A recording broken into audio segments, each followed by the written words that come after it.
Tapos naman, natin. Ganda ng kulong mga idol, oh. Pakasarap nito mga idol. Yung sabaw niya.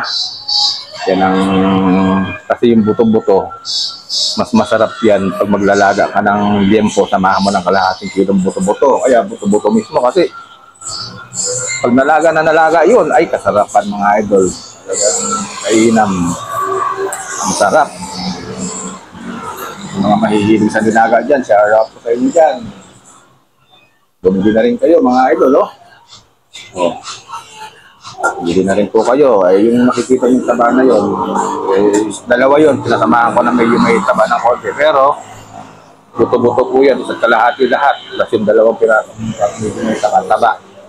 Ay, kasarap mga idol. Nalagyan na natin ng patis mga idol. Para medyo lumasa na siya. Oh. Yan. Hindi pa naman siya ganun kalambot. Para may lasa-lasa na siya mga idol. Eh mga idol, lalagyan ko na ng another patis yan. So, tapos naman. Yan. Pag malapit na yung lumambot mga idol, lalagyan natin yung repolyo. Yes, lagyan na natin ang mga repolyo mga idol. Mga repolyo gulay niya. Oh, ganda ng kulo. Oh. Ay, thank you Lord sa isang masarap na ulam. Mga idol. Napakasarap nito. Taktukan lang ang sabaw. Kaya, lasang-lasa yan mga idol. Puno na ng repolyo.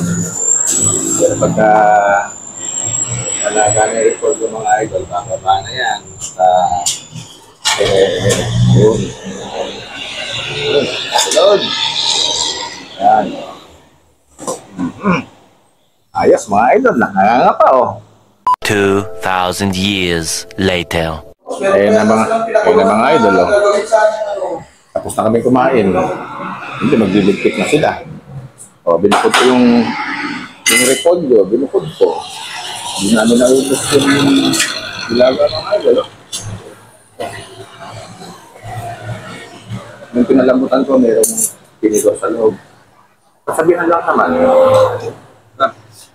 Sarap talaga nilaga mga idol eh. So, galing na natin ito pinigor. Bay, pinukod ko nga ito. Pero sigurado, pag kumala sila. Ito. Yan. Yan pa mamaya. Sarap mga idol. Ay, thank you Lord sa isang masarap na pagkain.